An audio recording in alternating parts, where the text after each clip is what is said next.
Selamat pagi dan jumpa lagi dengan Pak Gid di channel 0 per 0. Yang kita ketahui kali ini adalah bahwa Lurah Kohot Bapak Arsin ini sudah dijadikan tersangka ya.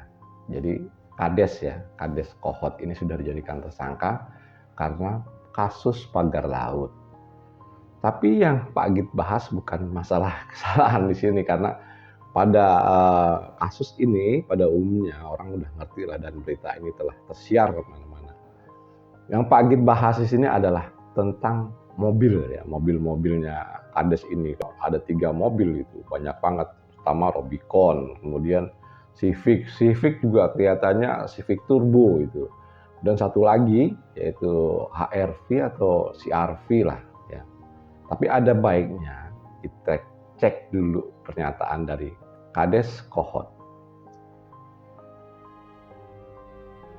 Biasanya katanya Bapak bawa Rubicon tuh Pak, bawa mobil mewah tuh. Berapa sih mobil Bapak, banyak amat? Berapa Pak mobilnya Pak?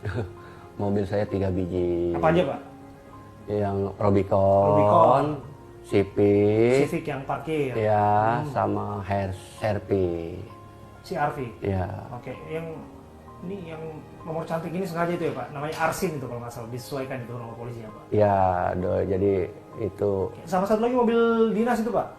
Oh, itu mobil desa itu. Mobil desa punya? Iya, itu bukannya ya ada mobil dinas, itu mah mobil desa. Pak, Kepala desa berapa sih gajinya sampai bisa dapat Wah, Rubicon capek kayak gitu, kalau Pak? bicara gaji mah. Enggak, begini Pak, banyak orang bertanya-tanya loh Pak, Bapak harus jawab juga itu Pak. Iya.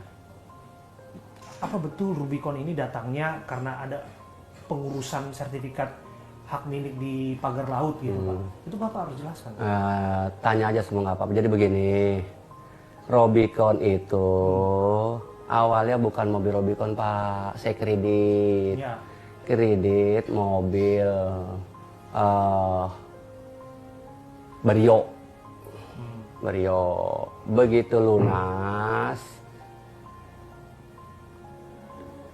mobil saya diambil sebagai DP, saya kredit Rubicon. Oke, Bapak memang suka Rubicon? Bukannya suka Rubicon, kalau yang namanya saya ambil mobil Rubicon itu mobil Jeep. Iya. Jadi mobil Jeep itu apa namanya ke kota masuk, betul. ke kampung masuk. Jadi Daya tahannya ya Pak ya? iya, jadi kalau banyak-banyak duitnya mana juga. Orang itu kan juga kredit kan Ya gitu. mau kredit juga kan Rubicon Pak, berapa harganya Pak? Rubiconnya Bapak? Itu mah 800 juta kredit itu cashnya. 800 kayak. Nah, demikian teman-teman ya. Artinya kita mendengar ucapan langsung dari mulut Pak Arsin ya, yang menyatakan mobilnya itu ada 3, udah jelas terang-terangan. Masyarakat pengen tahu ya, nggak apa-apa, katanya dijelasin lah gitu. Dan beliau di sini tidak menjelaskan hasil dari mana mobil-mobil ini itu dibeli, misalnya dari usaha apa atau apa, itu nggak ada keterangan di sini ya. Nah, jadi Pak Gid nih akan membahas, yang artinya membahas dengan data gitu ya. Yang dikatakan beliau itu adalah membeli Rubicon itu dengan kredit, dengan cara kredit. Jadi awalnya itu membeli mobil Brio yang kita tidak tahu ya tahunnya tuh tahun berapa, karena tahun ini kan nanti akan mencerminkan harga. Oke lah, Brio-nya itu di harga 150 juta gitulah lakunya, itu dibuat DP kan gitu tadi ceritanya. Kemudian Rubicon-nya ini di harga 800 juta karena second, tapi tahunnya tuh nggak dijelaskan tuh Rubicon tahun berapa, Brio-nya tahun berapa. Jadi ini hanya asumsi Pak Gid, katakanlah ya Brio tadi ya di angka 150 ya untuk DP. DP ini yang Pak Gid tahu juga itu bukan total DP gitu loh. Mungkin maksud Pak Arsin sini itu jadiin total DP. Total DP itu yang jelas ada di situ DP murni. Kemudian yang kedua asuransi, yang ketiga administrasi, dan keempat cicilan pertama. Nah, ini rata-rata seperti itulah. Kalau 150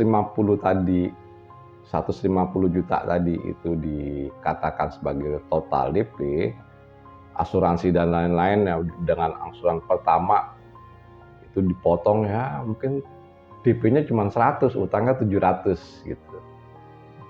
Dengan data ini kita bisa korek gitu loh berapa angsurannya, tapi juga tidak jelaskan angsurannya di sini. Angsurannya juga tidak dijelaskan berapa tahun gitu loh. Jadi kita nggak tahu per tahunnya berapa. Yang kita ketahui gaji Kades di Indonesia itu per Januari 2025 itu telah ditetapkan. Artinya 2.600.000. Oke lah, kita beri angka maksimal 5 juta ya. Kemudian ada tunjangan jabatan 500.000, tunjangan kinerja 300.000, tunjangan kesejahteraan itu di angka 200.000 dan tunjangan lainnya 100.000. Kalau dihitung 100, 200, 300 itu kan 600, 500, 1,1. Kita bengkakin lagi total tunjangan ya 5 juta, 10 juta angkanya ya. Jadi maksud Pak gitu, kalau gaji pokoknya ditambahkan dengan tunjangan tadi ya ini udah hitung-hitungan gila lah istilahnya. Jadi kita blow up aja lah, kita naikin gitu di angka 10 juta tuh dari gaji dan tunjangan-tunjangan lainnya. Dan penghitungan total DP kita bengkakin lagi aja dah. Jadi Brio yang dijual ya katakanlah 150 juta itu laku.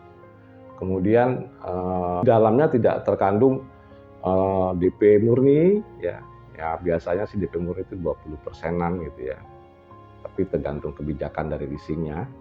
Kemudian tidak tergantung di dalamnya asuransi, administrasi, dan DP pertama angsuran pertama ya.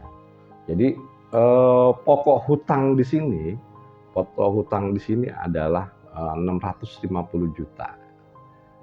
Oke, kita ambil bunga paling rendah saja ya, itu kalau ini kredit lewat bank lah, kalau lewat leasing itu angkanya lebih tinggi.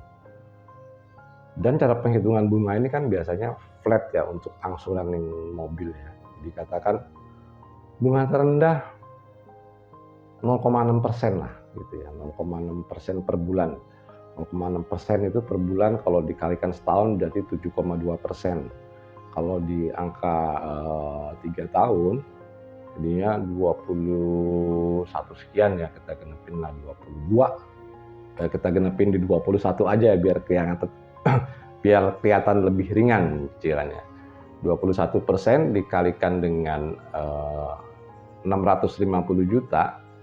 650 kalau 20-nya berarti di 13, nah itu utangnya jadi 780 juta. Total hutang sama dengan pokok tadi ya, yang 650 juta plus 130 juta bunganya, jadi 780 juta. Angsurannya juga tidak dijelaskan, jadi kita tidak bisa mengkorek data secara akurat. Kita ambil rata-rata aja lah angsuran yang dikatakan 3 tahun atau 36 bulan. 780 juta ya. Dibagi dengan 36 bulan ya. Itu hasilnya di atas 20 juta. 20 juta sekian lah ya. Karena Pak Git nggak pakai kalkulator juga ya. Secara analisa matematis sudah ditemukan gitu loh. Gaji plus tunjangannya yang sudah kita bengkakkan jadi 10 juta gitu, dengan angsurannya yang per bulan 20 juta sekian. Katakanlah diminimin lagi lah, potong lagi lah 20 juta gitu. Kan udah nggak nyucu. Terus dia makan, beli bensin dan segala macamnya dari mana? Ini kan pernyataan yang nggak logis dari Lurah Kohot ini. Yang artinya jelas ini hanya mau menutupi saja. Yang pertanyaannya tuh ada disangkut pautan dengan apakah ini hasil Bapak dari menjalankan proyek tersebut ataunya membantu proyek pagar laut. Tapi dia langsung melengos gitu.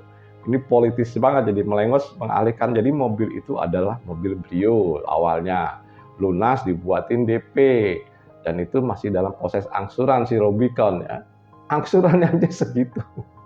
Angsurannya kalau dinilai secara matematis ini di atas dari pendapatannya per bulan. Yang artinya ada bahkan dan segala macam ini dari mana? Itu adalah jadi pertanyaan besar ya. Memang isu ini bukan isu yang menurut Pak Git isu buat Kades Kohotnya ya. Jadi buat Kades Kohotnya ini bukan isu besar gitu loh ya, isu-isu biasa lah. Maksudnya isu-isu biasa yang terjadi pada sistem pejabat-pejabat di pemerintahan kita ya seperti itu gitu loh. Ini adalah salah satu contoh saja gitu.